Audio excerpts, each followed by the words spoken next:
नमस्कार दोस्तों, हम आज आपके बीच संज्ञा लेकर आए हैं।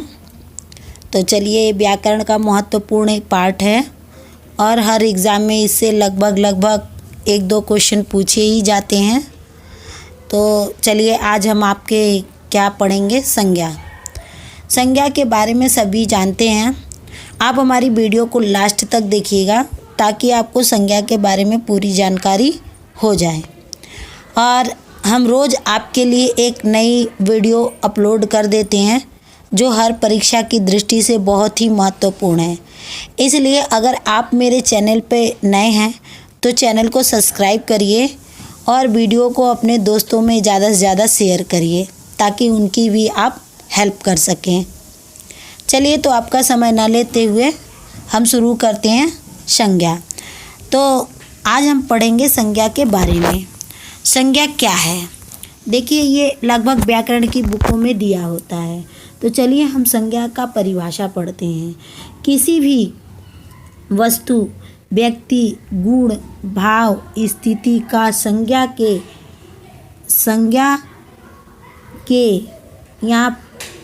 यहाँ पे 5वें लिख दिया है, नहीं। किसी भी वस्तु, व्यक्ति, गुण, भाव, स्थिति का बोध कराता हो संज्ञा होता है, मतलब संज्ञा होते हैं। ठीक है, स्थिति का बोध हो वहाँ पे क्या हो जाता है, संज्ञा होता है।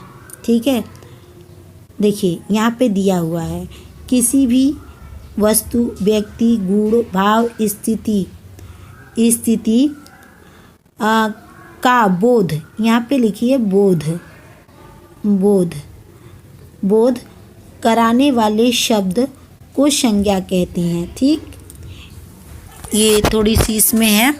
किसी भी वस्तु, व्यक्ति, गुण, भाव, स्थिति का बोध। गुण, वस्तु मतलब क्या है, जैसे किताब हो गया। व्यक्ति मतलब कैसे हो गया, जैसे राम हो गया, श्याम हो गया, राधा हो गया। गुण मतलब क्या हो गया, जैसे अच्छा, बुरा, हमारे अंदर के जो गुण होते हैं, कहते हैं ना, लंबाई, चौड़ाई, मोटाई, गोलाई, तो ये गुण होते हैं। भाव क्या हो गया, जैसे रोना, हंसना, जो हमारे अंदर की स्थिति होती है, अंदर के भाव होते हैं। और स्थिति का मतलब जिस समय हम प्रकट करते हैं, ऐसे का बोध कराए, मतलब ज्ञान कराए, उसको हम क्या कहते हैं, संज्ञा कहते हैं। जैसे देखिए, अंशु, चेन्नई, अंशु क्या है, एक नाम है। चेन्नई ये भी नाम है। मकान ये भी नाम है। नदी, देखिए ये बहती है ना, जो ये भी एक क्या है, नाम ही है। तो ये क्या होता है कि हमारे जो इन सब चीज़ों के बारे में, अगल बगल जो चीज़ें हैं उनके बारे में ज्ञान करा देती है, वो हमारी क्या हो जाती है, संज्ञा। संज्ञा के भेद, चलिए संज्ञा के भेद पढ़ते हैं। तो वैसे संज्ञा के 5 भेद होते हैं। संज्ञा के 5 भेदों का नाम पढ़ते हैं। देखिए, ये मोस्ट इम्पॉर्टेंट है, ये पूछा जाता है। आप मेरे साथ पढ़िए ताकि आपको इन 5 भेदों का नाम याद हो जाए। ठीक है, तो संज्ञा के 5 भेद होते हैं। पहला जातिवाचक संज्ञा, दूसरा व्यक्तिवाचक संज्ञा, तीसरा भाववाचक संज्ञा, चौथा द्रव्यवाचक संज्ञा, 5वां समूहवाचक संज्ञा। तो संज्ञा के 5 भेद होते हैं, जातिवाचक, व्यक्तिवाचक, भाववाचक, द्रव्यवाचक और समूहवाचक। अब हम इनके बारे में विस्तार पूर्वक पढ़ेंगे। तो पहला क्या है, जातिवाचक। चलिए अब हम जातिवाचक संज्ञा पढ़ते हैं। देखिए, जातिवाचक संज्ञा होता क्या है। देखिए, बहुत लोग जातिवाचक और व्यक्तिवाचक में कंफ्यूज कर जाते हैं कि जातिवाचक क्या है और व्यक्तिवाचक क्या है। तो चलिए हम जातिवाचक के बारे में पहले पढ़ते हैं। तो जातिवाचक संज्ञा, जो शब्द किसी प्राणी, पदार्थ या समूह की पूरी जाति का बोध करा दे, मतलब पूरी जाति हो उसका, वहाँ पे हो जाता है जातिवाचक संज्ञा। अब जैसे जातिवाचक संज्ञा में क्या क्या आएगा, देखिए, पूरी जाति का बोध करा दे। ठीक है, अब इस तरह से हम भी कह सकते हैं कि एक वस्तु हो, व्यक्ति हो या उसकी प्रवृत्ति की सारी बोध करा दें, उसको हम कहते हैं जातिवाचक संज्ञा। जैसे देखिए, मनुष्य क्या है, सभी मनुष्य हैं, छोटा है, बड़ा है, भाई बहन जो भी हैं वो आपके मनुष्य की ही कैटेगरी में आते हैं। तो सभी नर मतलब, नर का मतलब देखिए, नर एक जाति, नर मतलब आदमी होता है जो पुरुष होता है। तो पुरुष सब में पाया जाता है, चाहे वो पक्षी में भी हो, चाहे वो मनुष्य में हो, चाहे वो जानवरों में हो, सब में पाया जाता है। नारी, नारी भी सब में पाई जाती है। ग्रंथ, ग्रंथ में कई महाभारत आ जाता है, पुराण आ जाता है, बाइबिल आ जाता है। तो ये सब क्या है, ग्रंथ हैं। और अगला क्या होता है, पर्वत। देखिए पर्वत कई प्रकार के, तो कोई कहता है हिमालय है, तो कोई कहता है अरावली है, तो कोई कहता है यूराल है। तो ये क्या हो जाते हैं, ये मतलब आपके हो जाते हैं कि आप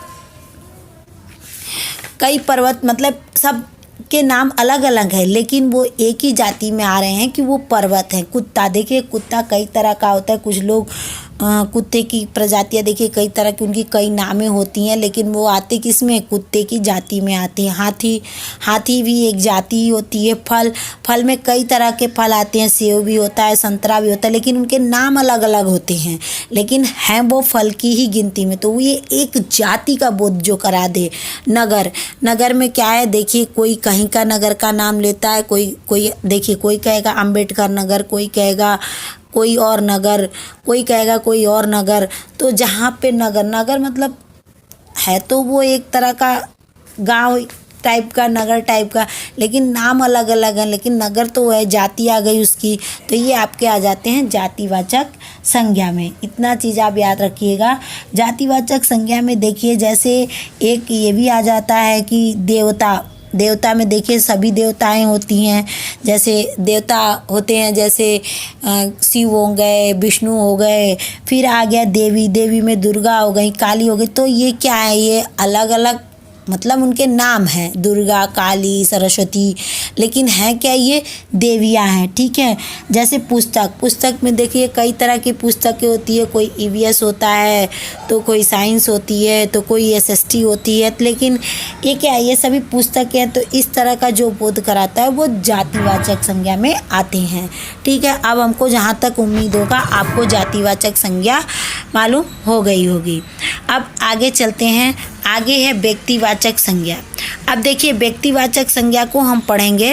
व्यक्तिवाचक संज्ञा में किसी का नाम, देखिए जो शब्द किसी विशेष व्यक्ति, विशेष वस्तु, विशेष स्थान, विशेष प्राणी के नाम, देखिए मेन क्या है, नाम, नाम का बोध कराते हैं, उन्हें व्यक्तिवाचक संज्ञा कहते हैं। जैसे गौतम बुद्ध, जवाहरलाल नेहरू, सीता, संतोष, सरदार पटेल आदि।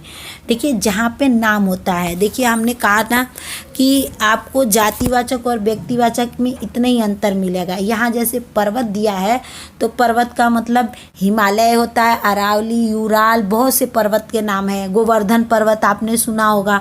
तो ये गोवर्धन जो हुआ वो व्यक्तिवाचक में हो गया, लेकिन पर्वत जो हुआ वो जातिवाचक में हो गया। तो जहाँ पे नाम का बोध करा दे, मतलब नाम का बोध करा दे। जैसे देखिए गौतम बुद्ध, गौतम बुद्ध एक नगर का भी नाम हो सकता है और एक किसी व्यक्ति का भी नाम हो सकता है। जवाहरलाल नेहरू आप जानते हैं प्रधानमंत्री थे हमारे पहले। सीता, सीता रामायण की सीता भी हो सकती हैं। ठीक। तो आप क्या है, संतोष, संतोष भी एक नाम है। और सरदार वल्लभ पटेल, तो ये सरदार पटेल जो है ये भी एक नाम ही है। तो जहाँ पे नाम का बोध हो, जैसे मैं आपको बता देती हूँ कि व्यक्तिवाचक में जैसे अभी हमने देवियों के नाम बताए, तो दुर्गा, पार्वती और सरस्वती, गीता, रामायण, कामायनी। ये जैसे हमने महीनों के नाम भी देखिए, जैसे अगर महीनों के नाम बोल दिए तो वो जातिवाचक हो जाएगी। और महीनों के नाम में जैसे जनवरी, फरवरी नाम आ गया तो वो व्यक्तिवाचक हो गया। ठीक है। इसी तरह मतलब कहीं नाम हो, मनुष्य, मनुष्य क्या हो गया, जातिवाचक हो गया। मनुष्य में वही नाम हो गया, राकेश, मान लीजिए महेंद्र, नरेंद्र। तो ये क्या हो जाएगा, आपका व्यक्तिवाचक हो जाएगा। तो आपको व्यक्तिवाचक के बारे में भी पूरी जानकारी हो गई। अब आगे चलते हैं भाववाचक संज्ञा में। अब देखिए भाववाचक क्या होता है। भाववाचक वो है जहाँ पे हम अपने अंदर की भावनाओं को क्या करते हैं, प्रकट करते हैं। जैसे देखिए पहले परिभाषा पढ़िए आप, परिभाषा पढ़ते ही आपको कुछ समझ आ जाएगा। जिस संज्ञा शब्दों में किसी व्यक्ति, अथवा वस्तु के गुण धर्म दोष स्वभाव अवस्था भाव संकल्पना आदि का बोध होता है वे भाववाचक संज्ञा कहलाते हैं। जैसे क्रोध घृणा प्रेम इच्छा बुराई बीमारी लंबाई बुढ़ापा मिठास हरियाली उमंग सच्चाई आदि। अब देखिए यहाँ पे आपको मैंने अभी पढ़ाया कि भाववाचक संज्ञा मतलब अंदर की चीज़ें जो हमें प्रकट करनी होती है, मनुष्य के अंदर के भाव गुण धर्म दोष जो भी होते हैं वो चीज़ प्रकट होती हैं, उनको कहते हैं हम भाववाचक संज्ञा। जैसे देखिए क्रोध हमें कहाँ से आता है? अंदर से आता है, ठीक। अब जैसे घृणा भी हमें अंदर से ही आती है, तभी तो हम पीछे भागते हैं। प्रेम भी हमें अंदर से आता है, तभी हम उनके प्रति आकर्षित हो जाते हैं। अच्छाई मतलब कोई अच्छा सा काम करना मैं अपने चाहूँगी तो पहले मन की इच्छा को क्या होगी, मन में इच्छाएं प्रकट होंगी फिर हम करेंगे। इसी तरह लंबाई भी है। बुढ़ापा देखिए कोई बना नहीं सकता, ये अपने आप स्वतः अंदर से चलती चली जाती है। हरियाली उमंग सच्चाई भी देखिए अपने आप अंदर से आती है। इसी तरह देखिए और भी हैं, जैसे आप कह लीजिए प्रवाह गर्मी सर्दी मित्रता लड़कपन बुढ़ापा, ये सब क्या होता है मतलब अंदर से भाव प्रकट होता है, इसको कहते हैं हम भाववाचक संज्ञा। ठीक, अब आगे चलते हैं हम।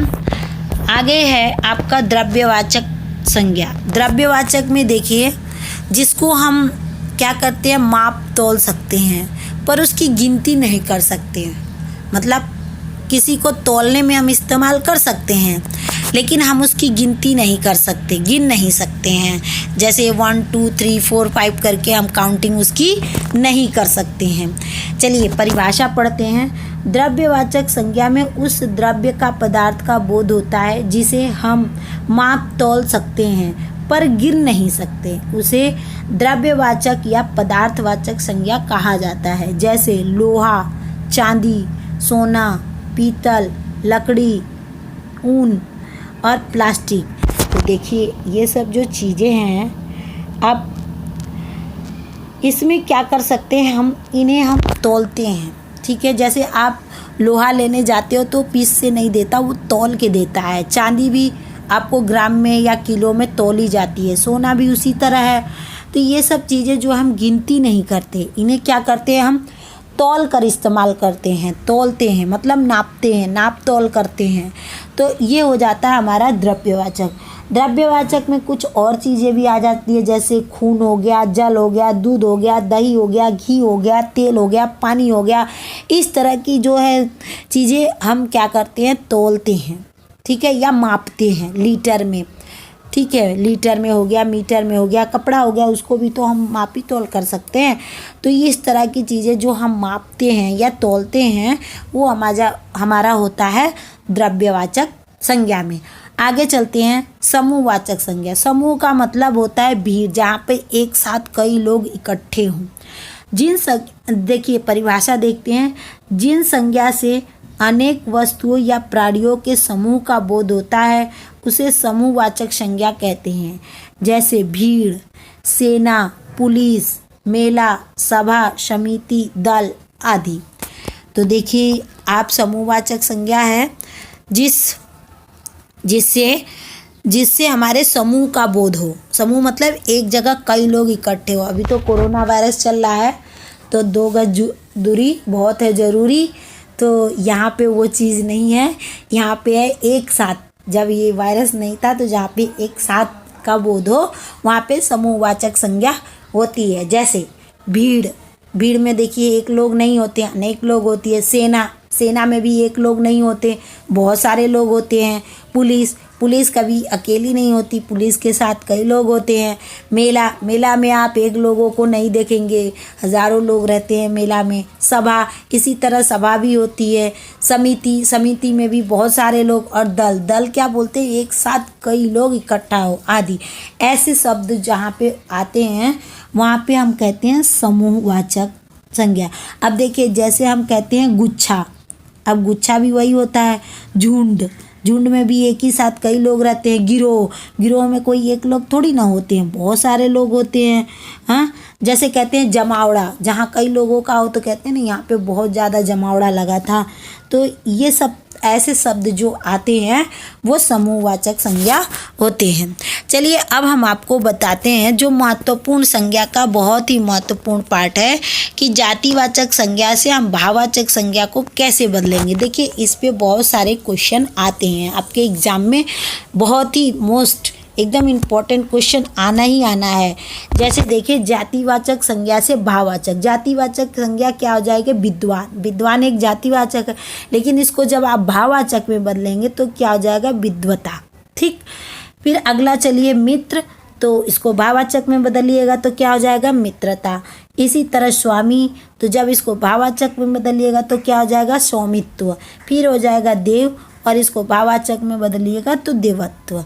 तो अब आगे चलते हैं, इसी तरह सर्वनाम को बदलेंगे। देखिए सर्वनाम में भी आप देखेंगे, सर्वनाम में निज, निज क्या है, सर्वनाम है, तो इसको जब भाववाचक में बदलेंगे तो निजत्व हो जाएगा। पराया, परायापन। आप, आपा या अपनत्व भी होता है। मम, ममत्व। ठीक, अब आगे देखिए और भी सर्वनाम के दिए हुए हैं। तो अपना, अपनत्व। देखिए हमने कहा था ना ऊपर भी, अपना का अपनत्व भी होता है। स्व, स्वत्व। तो ये होता है आपका जब आप सर्वनाम से भाववाचक में बदलते हैं तब ऐसी क्रिया होती है। चलिए अब देखते हैं विशेषण। विशेषण में भी बदलना सीखेंगे कि विशेषण में कैसे बदल लेते हैं। तो चलिए देखिए जहाँ पे विशेषण है, विशेषण क्या है, अच्छा, तो इसका भाववाचक बदलाएगा तो क्या हो जाएगा, अच्छाई। गर्म, गर्मी। लाल, लालिमा। भला, भलाई। तो जब हम भाववाचक में बदलते हैं तो भला का क्या हो जाता है, भलाई। आपके लगभग एग्जाम में पूछा जाता है कि लाल का जो है भाववाचक रूप क्या होता है, तो वहाँ पे क्या हो जाएगा, लालिमा। आगे चलते हैं, यह है क्रिया। देखिए जो हम काम करते हैं वो क्रिया हो। अब क्रिया को भी कैसे भाववाच्य में बदल देंगे, तो क्रिया में क्या हो जाएगा, चढ़ना, और इसका भाववाच्य क्या हो जाएगा, चढ़ाई। मिलना, मिलावट। बनाना, बनावट। जीतना, जीत। देखिए जहाँ पर क्रिया है जीतना तो उसका भाववाचक क्या हो जाएगा, जीत। ये लगभग एग्जाम में पूछा जाता है। अब जागना, जागरण। पढ़ना, पढ़ाई। उलझाना, उलझना। उलझना, उलझन। देखिए इसका जब भाववाचक बनाइएगा तो क्या हो जाएगा, उलझन। ठीक, इसी तरह देखिए उलझना, उलझन। ठीक, लिखना, लिखावट। तो इस तरह से हम भाववाचक बना सकते हैं। ये क्रिया के थे, क्रिया से भाववाचक आप कैसे बनाएंगे। आगे के पेज पे चलते हैं। अब आ जाइए अव्यय। देखिए ये अव्यय भी बहुत बार पूछा गया है, अव्यय को भाववाचक संज्ञा में कैसे बदलेंगे। तो अव्यय क्या हो जाएगा, नीच, और इसके भाववाचक क्या हो जाएंगे, नीचाई। निकट, इसका भाववाचक क्या होगा, निकटता। दूर, इसका भाववाचक क्या होगा, दूरी। भीतर, इसका भाववाचक क्या होगा, भीतरी। शाबाश, इसका भाववाचक क्या होगा, शाबाशी। ठीक, अब आगे चलिए देखते हैं। अब है शाबाश, देख लीजिए, शाबाश, शाबाशी, और नज़दीक, नज़दीकी। तो ये आपके अव्यय होते हैं। ठीक, तो आप आज तक यही है, लेकिन हम आपको चलिए फिर से एक बार वीडियो को एक बार निगाहें दौड़ाते हैं और कि संज्ञा क्या है। तो देखिए किसी वस्तु, व्यक्ति, स्थान, भाव आदि के नाम का जो है स्थिति का बोध करा दे, वो क्या होते हैं, बोध कराने वाले शब्द क्या हो जाते हैं, आपके स्थिति का जो है बोध कराने वाले जो जाते हैं वो होते हैं आपके बोध कराने वाले शब्द क्या हो जाते हैं, संज्ञा। ठीक, संज्ञा के 5 भेद होते हैं, जातिवाचक, व्यक्तिवाचक, भाववाचक, द्रव्यवाचक और समूहवाचक। फिर से पढ़ लीजिए, ये बहुत ही इम्पोर्टेंट है। जातिवाचक, व्यक्तिवाचक, भाववाचक, द्रव्यवाचक, समूहवाचक। जातिवाचक किसको कहते हैं, जिसमें जाति का बोध हो, जिसमें जाति का बोध हो, पूरी जाति आ जाए, उसको हम कहते हैं जातिवाचक संज्ञा। जैसे मनुष्य, ग्रंथ, फल आदि। अब देखिए व्यक्तिवाचक संज्ञा क्या हो जाए, जिसमें व्यक्ति का बोध हो, उसको व्यक्ति के नाम का बोध होता है तो उसको हम कह देते हैं व्यक्तिवाचक संज्ञा। जैसे गौतम बुद्ध क्या हो जाता है। फिर आगे देखिए व्यक्तिवाचक में पार्वती, दुर्गा, सरस्वती, सुरेश, श्याम, ईद, दशहरा, सोमवार, मंगलवार, ये जो आते हैं ये व्यक्तिवाचक में आते हैं। भाववाचक, जिन शब्दों से जिससे हमारे अंदर के भाव प्रकट हों उसको हम कहते हैं भाववाचक। जैसे अच्छाई, बुराई, प्रेम, घृणा, मिठास, हरियाली, इस तरह के जो शब्द होते हैं। द्रव्यवाचक संज्ञा, जिसको हम माप तौल सकते हैं लेकिन उसको हम गिन नहीं सकते हैं, इसको हम कहते हैं द्रव्यवाचक। जैसे लोहा, चांदी, सोना आदि। समूहवाचक किसको कहते हैं, जहाँ पर एक जगह कई लोग इकट्ठे हों, समूह में हो, एक साथ कई लोग हो, उसको हम कहते हैं समूहवाचक। जैसे भीड़, सेना, पुलिस, सभा, समिति आदि। ठीक है। अब देखिए जातिवाचक से भाववाचक बनाइएगा तो कैसे बनेगा, तो जातिवाचक विद्वान तो इसका हो जाएगा विद्वता, स्वामी तो स्वामित्व, देव तो देवत्व। इसी तरह हम सर्वनाम का बनाएंगे। सर्वनाम क्या है, निज तो निजत्व, आप का क्या हो जाएगा आपा, मम का ममत्व। इस तरह आप जो है आप बनाएंगे सर्वनाम से भाववाचक। अब विशेषण का देखिए, गर्म, गर्मी, भला, भलाई, ये विशेषण से भाववाचक आप बना सकते हैं। अब इसके आगे क्रिया, क्रिया का मतलब होता है जो हम काम करते हैं, जैसे बनाना, बनावट, पढ़ना, पढ़ाई। तो इस तरह से हम क्या कर सकते हैं, क्रिया से भाववाचक है। अव्यय से भाववाचक कैसे बनेंगे, तो नीच तो निचाई, दूर, दूरी, भीतर, भीतरी, नज़दीक, नज़दीक, नज़दीकी। तो ये हमारे थे आज संज्ञा। आप इस वीडियो को आपको अच्छी लगे तो वीडियो को लाइक करिए, अपने दोस्तों के साथ ज़्यादा से ज़्यादा शेयर करिए। हम रोज़ाना आपको एक वीडियो रोज़ अपलोड कर देते हैं, आप हमारी वीडियो को सबसे पहले देख सके, इसलिए सब्सक्राइब करते वक्त बेल आइकन को दबाना ना भूलें। और भी वीडियो हमारे डिस्क्रिप्शन बॉक्स में जाकर आप देख सकते हैं जो प्लेलिस्ट में पड़ी हुई हैं, जिसमें काल, कारक और वाच्य के बारे में हमने पढ़ा रखा है। आप जाकर स्वयं पढ़िए, जो एग्ज़ाम की दृष्टि से बहुत ही महत्वपूर्ण है। अब हम आपके लिए अगली वीडियो ले आएंगे, उसमें आपको संज्ञा से रिलेटेड आपको अभ्यास प्रश्न उत्तर मिलेंगे। तो आज के लिए इतना ही, धन्यवाद।